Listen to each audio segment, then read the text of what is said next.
I am so happy to be out hiking again. It's been a while. Don't ask me why. I just seem to always be busy if I'm not working, doing stuff. But I found out about a trail not far from the campground that my manager had taken, and he thought it was really cool. It only took me like 2 minutes to drive up there. I could have walked. But it's not a park. It's just a place where people come and drive their ATVs, and apparently there's some rocks I can climb up on. Not like hard climb, but an adventure. I like adventure. So it's an absolutely gorgeous day. I know you've heard me say that before. Fall has officially arrived here. We're having 40s at night and 70s during the day, but the 70s feel like 85 or 90 actually, because, you know, we are mile high here, altitude. And on the sunny days, the sun is a little bit brutal, but it's not terrible. I mean, it's just, but you can definitely feel it. So I've got on long sleeve today, more for the sun than anything else.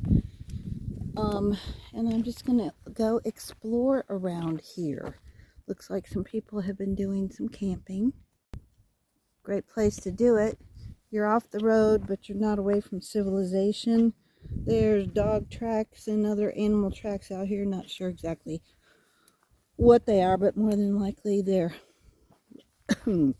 excuse me, rabbits, coyotes, and probably lots of people out here with their dogs. So I'm going to see if there's an easy way to climb up this little area without busting my tuchus. Okay, I found a little, you know, sort of a made trail going up these rocks. And we'll see where this goes. There's nobody else out here but me, and you know how I love that. And I can hear the wind blowing in the trees. It's awesome. Okay, so this is a wash. This one's been dry for a while. We haven't had any rain, in a week or so. So Scotty, my boss, said he had come out here and he walked around here, but he didn't go up the wash, and he wanted to. So I'm going to go up the wash and see what I can find. It may just be more of the same, but I'm outside, I'm hiking, I'm enjoying nature and this beautiful day, and I'm doing what I love. So if you didn't already know it, Utah and Colorado are just full of dinosaur bones and tracks. And ooh, here's some big scat here. Let me turn this around. A big pile of scat, and it does look like it's got a little fur in it, so that might be coyote.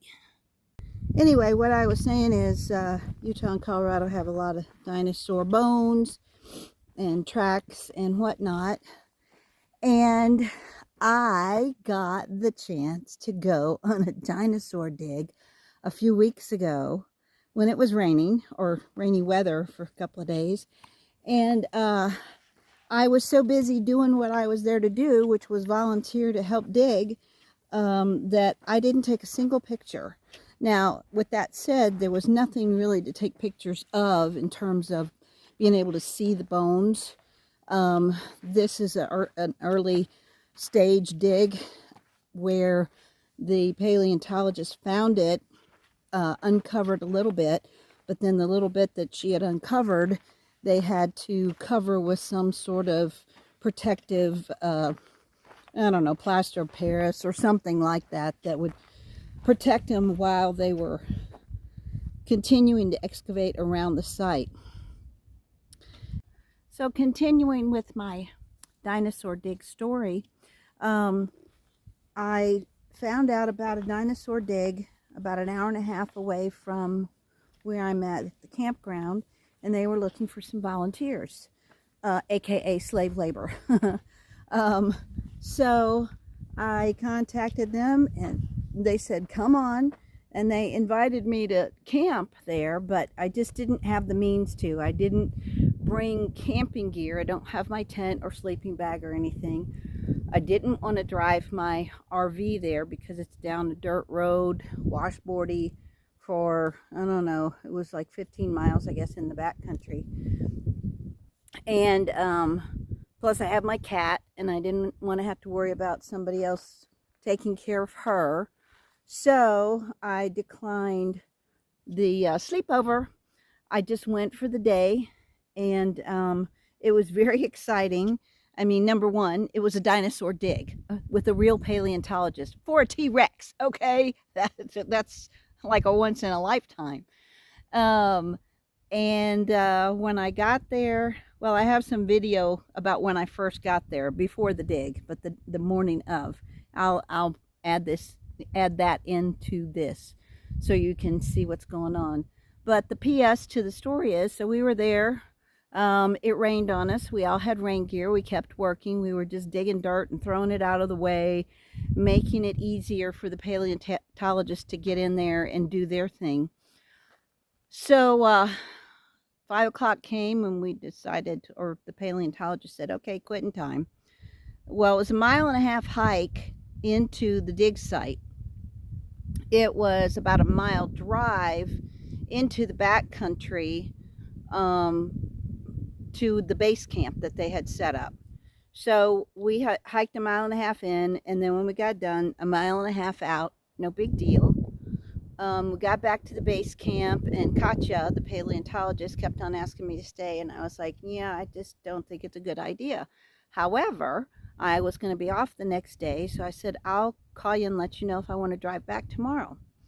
Well, I got back to the campground. It rained on me all the way home, and then I got back to the campground. I looked at the forecast for the next day, and it was supposed to be rainier than what we had experienced, which wasn't a whole lot. The day that I was there. So I texted her and said, no, I don't think I'm going to come because there were several washes that we had to go through and there's a potential for flooding, as I've told you before. Well, I found out later that they all went back the next day as they had planned, and the rain did come. They hiked back to the truck, which was right next to a big wash, and the wash was running like a raging river. So they had to just sit there and wait it out for several hours before they could go anywhere. I will also insert some footage that she sent me of that wash run. So I'm glad I didn't go. It would have been an adventure, yes, but I'm not sure it would have been a whole lot of fun. But I got to say that I went on a dino dig. I am so excited, and I will keep in touch with Katja, and maybe she can send me some pictures of the T-Rex as they begin to unearth more of it. So that was my excitement a week and a half ago. I just remembered that Scotty told me that there were large pieces of petrified wood out here, because actually, as the crow flies, this is probably not even half a mile from where I hiked before with the petrified forest, kind of across the road. So there's one piece. Now this is what I came for, besides looking at rocks. What a view.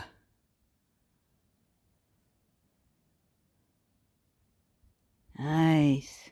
Can't get lost out here because of the electric poles. They always point east and west out here, following Highway 12. In this little section anyway. Yeah, super nice. Mother Nature is just so amazing. Look at these incredible, I guess this is some kind of lichen or moss. And then the black stuff, which is some, oh, I read what it was, the name of it escapes me at the moment, but it is some sort of growing organism that takes eons to form. But look at this one, how it's curved. Isn't that the coolest thing? And the 3D, when you get down close to it, let me see if I can give you a better shot. You can see the texture of it, how intricate it is in the different shades of orange. It's beautiful. So I want to go up there. Beyond those trees, there's a knob, and I think it looks like some people have walked. It's not a trail exactly, but I think I can pick my way up there, and if not, I'll turn around and go back the other side and see what's over there. Okay, I think I'm gonna make it. You know the old expression, does a bear shit in the woods? Well, today I'm a bear. It may be TMI. But when you gotta go, you gotta go. Nobody else out here, so I used my trusty knife to dig a hole. Got my TP kit with me and took care of business. So I'm almost at the top. Got a little more scrambling to do. Going down will be fun. Well, Granny made it up to the top. At least, actually, this is higher than the one I thought I was going to, because as I kept climbing, I saw there was more and more and more. And then when I got up here, I realized that there's another one beyond over there. But I think I will be happy just to let that one alone, because I'm going to have a heck of a time trying to find my way down without being a roly-poly ball. I'm hoping I can find an easier path down. I kind of picked my way up here, but anyway, it was a challenge and I did it. And yes, I was fearful, but I had less fear than I would have several years ago, and I did it anyway. So now I'm going to sit down and have a little rest, drink some water, and then see if I can find a decent path down. So here's some more of the petrified wood out here.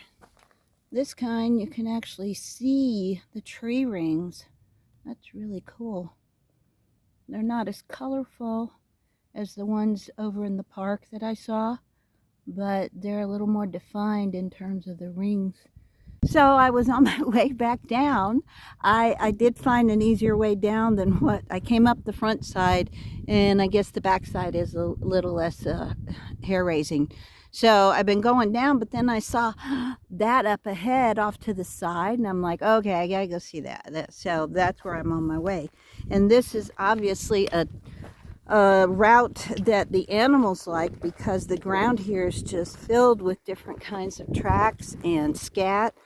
I've seen deer, and I don't know what the other one is. It's definitely not a meat eater. Ooh, look at that rock. Look at that striped rock. Oh, so cool. Anyway, I'm heading up towards that little hoodoo up there. Ha ha ha ha. Okay, I'm up high, up above the hoodoos, or right at the hoodoos, and I want you to look off in the distance. On the top of that mountain over there, you may be able to see in the video, there's a cell phone tower. That is directly across the highway from, that little mountain is with the cell phone tower, directly across the highway from the campground. So then off to the left just a little bit, kind of mid-screen now, is an E on the side of the mountain for Escalante High School. And there's a valley this side of that little mountain where the E is, and that's where the campground is. I can see some little flashes of things. Okay, we're going down. I think I have found a somewhat easy path, at least for now, to get back down on this side of the big rocks, and I can enjoy the views off in the distance. I see this used to be ranching country, and it still is to some degree, but something happened I read about in the 70s, I believe, and a lot of the ranchers just couldn't survive anymore in that business, so they turned to farming, in mostly like alfalfa for cattle and horses. And what I see out in the distance may be some kind of, I don't know, fruit trees or something, but it is already starting to turn. The weather has been pretty nippy here at night for several weeks now, always pretty much in the mid-40s. And there's a couple of trees out front of the campground that are yellow. They're just small, and I haven't even gone out there to look and see what kind they are exactly. But I was going to take a little drive over to Bryce because they're at 8,000 feet, and I'm sure things are already turning a lot there, especially if they have any aspens. I've been looking for something out here all day as I've been scouting around. I'm looking for something called a Moki marble. I have one back at my campsite that I found, and they're all over this area, but you know, they're buried in the sand or whatever. But a Moki marble is kind of like, you can think of it like a pearl. A little blob of sandstone was formed at some point, and it rolled around and it collected more, and it got a little bit bigger, and then eventually it was covered by some, you know, force of nature. It got covered in I believe it's iron oxide, so it looks black on the outside, but if you cut it open, it's kind of the red sandstone looking color that's so predominant here. So there's your little geology lesson for the day. And there is some more petrified wood in the middle of the wash and over to the side. And I think I'm heading to even more of it as I go down the wash. So here I go. One thing I forgot to tell you when I went on that dino dig is that over the years, I mean, I've been collecting rocks for years and always been fascinated by them since I was a kid. But I always pick them up, and sometimes I'm like, that looks like a bone to me. I mean, I don't know. Hey, there's a lot more. I'm just stepping around all kinds of petrified wood here in this wash bed. Gosh, it's amazing. Anyway, I was talking to the paleontologist, and I said, is there some easy way when you're out in nature and you see something that you think looks like a bone fragment to tell if it's bone or if it's just rock? Because rocks can be very misleading.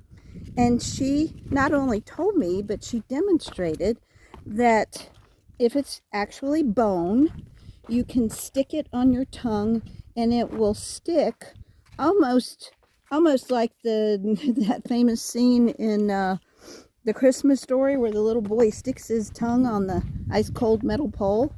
Not quite that bad, but she demonstrated. She picked a piece up and she said, I think this is a piece from a turtle. She picked it up and she put it on her tongue and she just let go, and it hung on her tongue and then eventually just fell off. But rocks won't do that. I was amazed. I was like, I can't wait to try it. Let me find a rock that looks like a bone so I can stick it on my tongue. You gotta see this.